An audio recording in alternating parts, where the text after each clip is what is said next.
Homilia diária, domingo, 21 de outubro de 2018.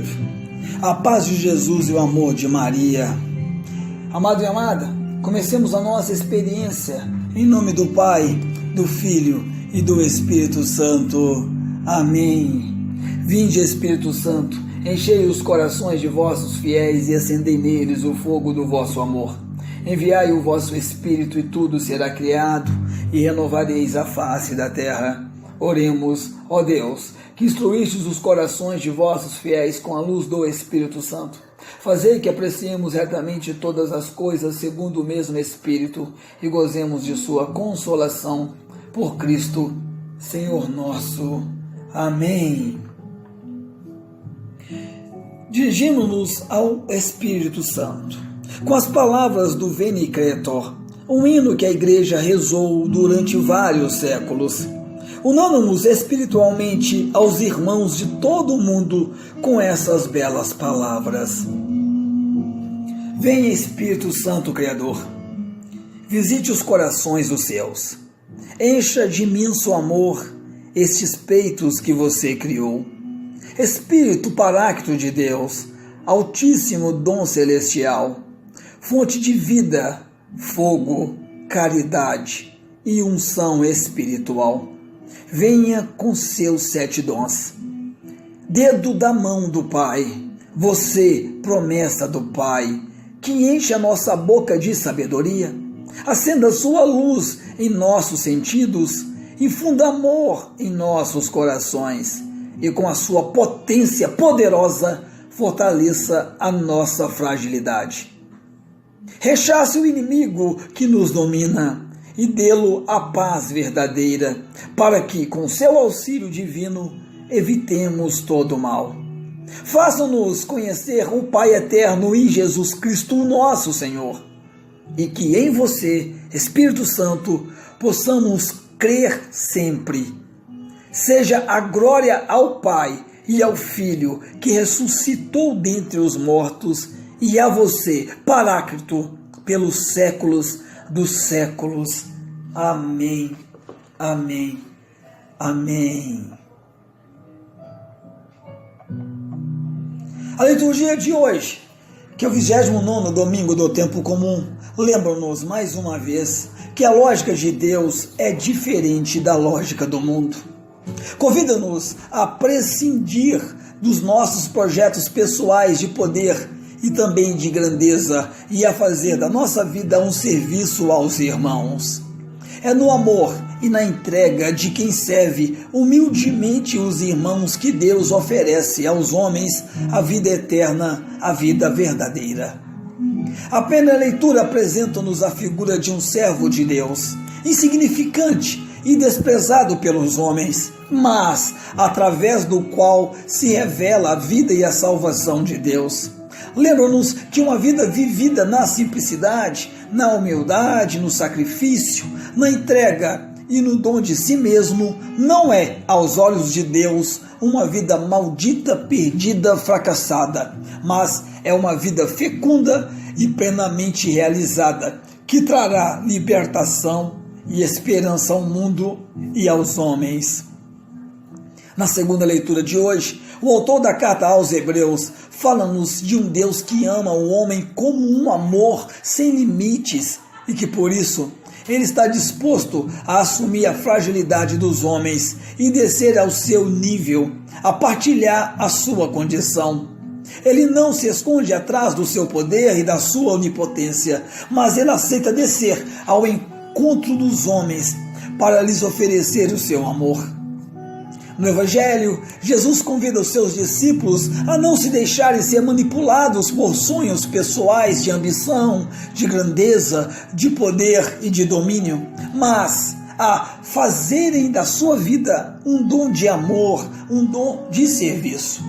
Chamados a seguir o Filho do Homem, que não veio para ser servido, mas para servir e dar a vida, os discípulos devem dar testemunho de uma nova ordem e propor com seu exemplo um mundo livre do poder que se escraviza.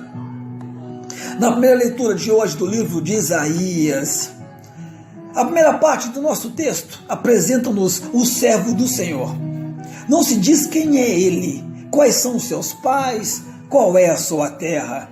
É uma figura anônica, sem história, obscura, ignorada, insignificante à luz dos critérios humanos. Recorrendo à imagem vegetal, o profeta compara-o a uma raiz crescida no deserto, marcada pela aridez do ambiente circundante, sem beleza e sem características que atraíam o olhar ou até mesmo a atenção dos homens. Mas é uma figura desprezada, uma figura abandonada pelos homens, que veem o seu sofrimento como um castigo de Deus, que tampa o rosto diante dele para não se contaminarem. Numa época em que o sofrimento é sempre visto como castigo pelo pecado, o notório sofrimento deste servo devia aparecer aos olhos dos seus concidadãos como castigo de Deus para faltas particularmente graves. À luz dos critérios de avaliação usados pelos homens, o servo é um fracassado, um vencido, um ser trágico abandonado por Deus e desprezado pelos homens. Seguramente, ele nunca teria contado entre os grandes, os vencedores, aqueles que têm um papel preponderante na construção do mundo e da história. À luz da lógica de Deus, porém, a existência do servo não é uma existência insignificante, perdida, sem sentido. O sofrimento que o atingiu ao longo da sua vida, da sua existência, não é um castigo de Deus por causa dos seus pecados pessoais, mas um sacrifício de reparação que justificará os pecados de muitos. A palavra reparação, aqui utilizada pelo deutero Isaías, é um termo cultico realmente por excelência. Refere-se a um ritual sacrificial através do qual o crente veterotestamentário oferecia um animal em sacrifício e por essa oferta alcançava de Deus o perdão para os seus pecados. Ao dizer que o sofrimento do servo é um sacrifício de reparação, o profeta está a dizer que esse sofrimento não é nenhum castigo, nenhuma inutilidade, mas é um sofrimento que servirá para eliminar o pecado e para gerar vida nova para toda a comunidade do povo de Deus. Os muitos de que falo o texto. Ao abençoar o servo, ao lhe dar-lhe uma posteridade duradoura, uma vida longa e a possibilidade de ver a luz, Deus garante a verdade e a autenticidade da vida do servo. Dito por outras palavras, o autor deste texto está convencido de que uma vida vivida na simplicidade, na humildade, no sacrifício, na entrega e no dom de si mesmo não é, aos olhos de Deus, uma vida maldita, perdida, fracassada, mas é uma vida fecunda, uma vida plenamente realizada que trará libertação, verdade, esperança e amor ao mundo e aos homens. Os meus cristãos, impressionados pela beleza e pela profundidade deste texto, utilizarão frequentemente para procurar compreender a figura de Jesus que morreu pela salvação do povo. Em Jesus está a enigmática figura do servo do Senhor, alcançou o seu pleno significado. O nosso texto mostra mais uma vez como os valores de Deus e os valores dos homens são diferentes. Na lógica dos homens, os vencedores são aqueles que tomam o mundo de assalto com seu poder, com seu dinheiro, com a sua ânsia de triunfo e também de domínio, com a sua capacidade de impor as suas ideias ou a sua visão do mundo. São aqueles que impressionam pela forma como vestem, pela sua beleza, pela sua inteligência, pelas suas brilhantes qualidades humanas.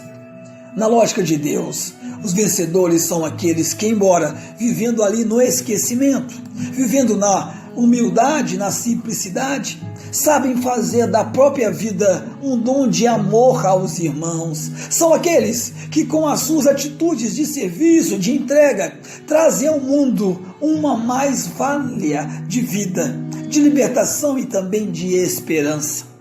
Qual destes dois modelos faz mais sentido para mim? Quando no dia a dia eu tenho de estabelecer as minhas prioridades, de fazer as minhas escolhas, eu deixo me conduzir pela lógica de Deus ou pela lógica dos homens? Quem são as pessoas que eu admiro, que eu tenho como modelos, que me impressionam? Onde está Deus? Onde podemos encontrar o seu rosto, as suas propostas, os seus apelos e desafios? Apresentando-nos a figura deste servo insignificante, desprezado pelos homens, mas através do qual ele se revela a vida e a salvação de Deus. O nosso texto lembra-nos que Deus, seguindo a sua lógica muito própria, sem tantas vezes ao nosso encontro na pobreza, na pequenez, na simplicidade, na fragilidade, na debilidade. Conscientes dessas realidades, poderemos realmente perceber a presença de Deus ao nosso lado, nos pequenos gestos que todos os dias nós testemunhamos e que nos dão esperança. Esperança nas coisas simples e banais que nos enche o coração de paz, nas pessoas humildes que o mundo despreza, que o mundo marginaliza, mas que são capazes de gestos impressionantes de serviço, de partilha, de doação e de entrega. Não nos deixemos enganar. Deus não está naquilo que é brilhante, aquilo que é sedutor, majestoso, impactante. Deus está realmente na simplicidade do amor, que se faz dom, que se faz serviço, que se faz entrega humilde aos irmãos. Na segunda leitura de hoje, Jesus, ele é para todos nós o grande sumo sacerdote, aquele que atravessou os céus para alcançar misericórdia para todos nós. A expressão atravessou os céus refere-se naturalmente à realidade da encarnação. Jesus, o Filho de Deus, veio ao encontro dos homens como sumo sacerdote, a fim de eliminar o pecado que impedia a comunhão entre os homens de Deus e levar os homens ao encontro de Deus. Aqui invoca-se o esforço de Deus através do seu Filho, no sentido de refazer uma comunidade de vida com os homens e de reconduzir ao encontro da vida eterna, a verdadeira. Diante dessa ação incrível de Deus, que é fruto do seu amor pelo homem, nós devemos responder à fé, isto é, com aceitação incondicional da proposta de Jesus. Conservemos ali firmes na fé e também professamos aderir à proposta de Jesus, reentrar na comunhão com Deus, assumir-nos como família de Deus, receber de Deus vida, aquela vida em abundância. Apesar de ser filho de Deus, Jesus, o sumo sacerdote, não é, no entanto, um ser celestial estranho, incapaz de perceber nós, na sua dramática luta de todos os nossos dias, na sua fragilidade face à perseguição, na sua dificuldade em vencer o confronto com o egoísmo, a acomodação, a preguiça, a monotonia. Ele próprio foi submetido à mesma prova, ele conheceu a mordedura das mesmas tentações, ele experimentou as mesmas dificuldades. No entanto, ele soube sempre manifestar-se, manter-se ali fiel a Deus e aos seus projetos, mostrando-nos que também nós podemos viver na fidelidade a Deus e às propostas dele. Nós, os seguidores de Jesus, não estamos numa situação desesperada, apesar das nossas falhas, apesar das nossas incoerências. Podemos e devemos aceitar, repito, podemos e devemos aceitar a proposta de Jesus e dirigir-nos a Deus na certeza de que nós seremos acolhidos por Ele como filhos muito amados. Graças a Deus, o sumo sacerdote que veio ao nosso encontro, que experimentou e entendeu a nossa fragilidade, que estabeleceu a comunhão entre nós e Deus, que nos leva ao encontro de Deus e que nos garante a sua misericórdia. Estamos agora numa nova situação de graça, uma nova situação de liberdade. Podemos, com tranquilidade, com confiança, sem qualquer medo, aproximar-nos desse trono de graça, de onde brota a vida eterna, de onde brota a vida eterna verdadeira, amado e amada. Esta certeza deve ajudar-nos e dar-nos realmente esperança. Esperança lá nos momentos mais dramáticos da nossa caminhada pela história da vida. Em total consonância com as outras leituras deste domingo, o autor da Carta dos Hebreus agora falou-nos de um Deus que ama o homem. Ama com amor sem limites e que por isso ele está disposto a assumir a fragilidade dos homens, a descer a seu nível, a partilhar a sua condição. Ele não se esconde através do seu poder, da sua autoridade, da sua importância, da sua onipotência. Ele não tem medo de perder a sua dignidade ou as suas prerrogativas divinas quando assume a pobreza, a fragilidade, a debilidade dos homens. Lá, na lógica de Deus, o que é mais importante não é aquele que protege a sua autoridade e a sua importância através de barreiras intransponíveis, mas sim é aquele que é capaz de descer ao encontro dos últimos, dos desclassificados, dos marginalizados, dos sofredores, para lhes oferecer o seu amor. É esta a lógica de Deus, lógica que nós somos chamados a compreender, lógica que nós somos chamados a assumir, lógica que nós temos que testemunhar, pois os seguidores de Cristo são naturalmente convidados a assumir o seu exemplo.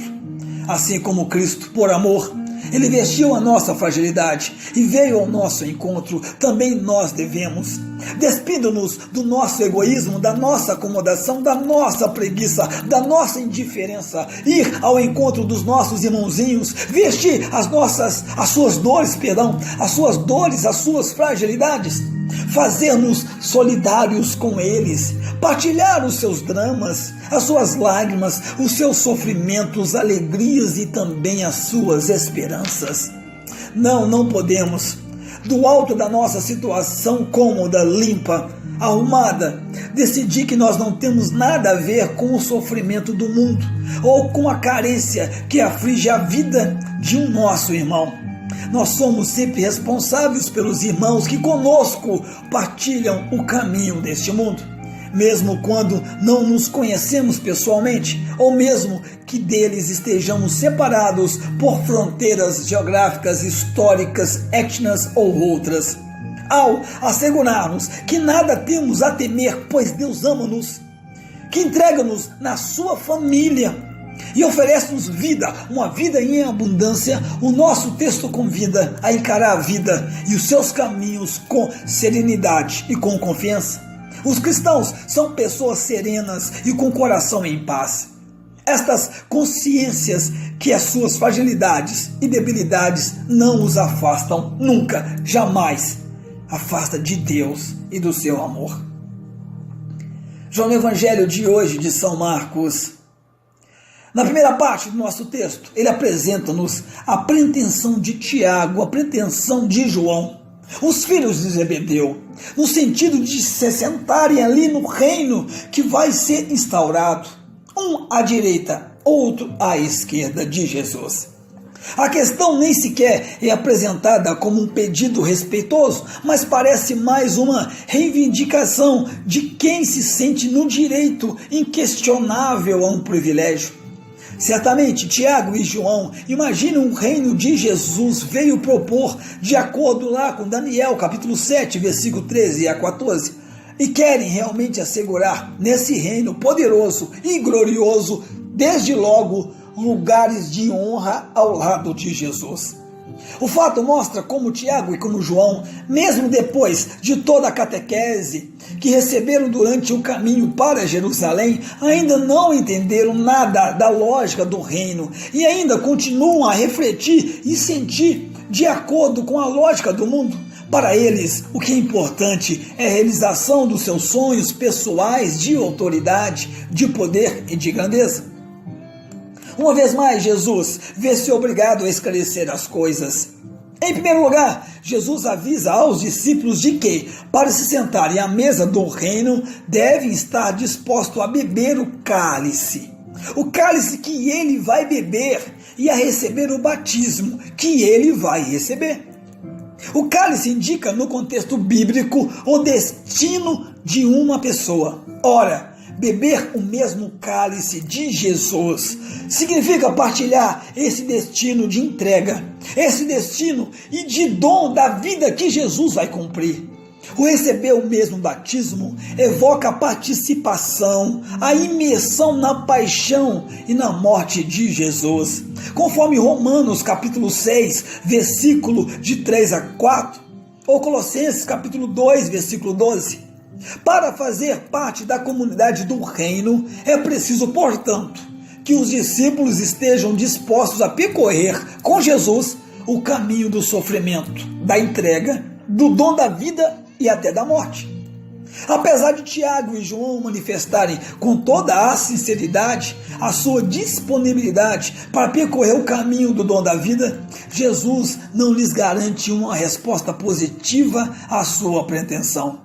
Jesus evita associar o cumprimento da missão e a recompensa, pois o discípulo não pode seguir determinado caminho ou embarcar em determinado projeto por cálculo ou até mesmo por interesse. De acordo com a lógica do reino, o discípulo é chamado a seguir Jesus com total gratuidade, sem esperar nadinha em troca, acolhendo sempre como graça não merecidas os dons de Deus. Na segunda parte do texto, temos a reação dos discípulos à pretensão dos dois irmãos e uma catequese que Jesus fala sobre o serviço. A reação indignada dos outros discípulos ao pedido de Tiago e de João indica que todos eles tinham as mesmas pretensões. O pedido de Tiago e de João a Jesus aparece-lhes, portanto, como uma jogada de antecipação que ameaçava as secretas ambições de todos eles guardavam lá no coração. Jesus aproveita as circunstâncias para reiterar o seu ensinamento e para reafirmar a lógica do reino. Começa por recordar-lhes o modelo dos governantes das nações e dos grandes do mundo.